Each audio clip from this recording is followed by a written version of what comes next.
Mayong gabi sa tanan, ito naman si Chua Sanchez at ang ating report ngayon is patungkol sa baha sa Cebu City at ito ang ating panuurin, no? At nakikita naman natin sa Cebu City is grabe ang baha doon sa Plum, no? At nakikita naman natin yung mga sakyanan taga-hawak na, no, yung tubig at lumalaki talaga yung tubig baha dito sa Cebu. Kaya at nireport agad sa mga rescuer at nakita naman natin yung mga rescuer is responde talaga agad dahil sa mga taong hindi po nakalakad dahil mataas po yung tubig, especially sa mga idaran, no?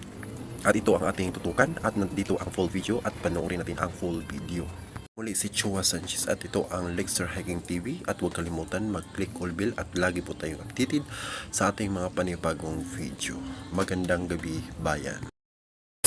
Dito sa Cebu, ito po ang makikita natin. Grabe ang baha, no? Lampas at yan na. Dito mismo sa Bukod Cebu City.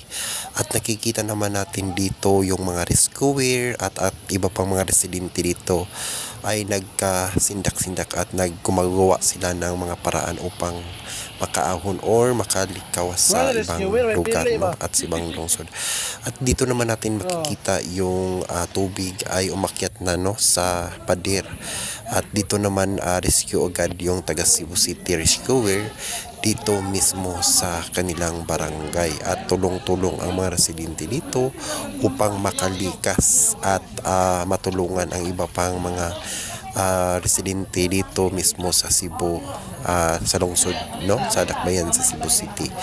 At agad naman lumirescue ang mga tao at iba pang mga lumulupyo dito sa Cebu. Pero nakikita naman natin dito is yung mga sasakyan ay nakalubog na at ang ibang sasakyan is binuhat at tinagyan ng mga tunyonor para ito ay makaahon.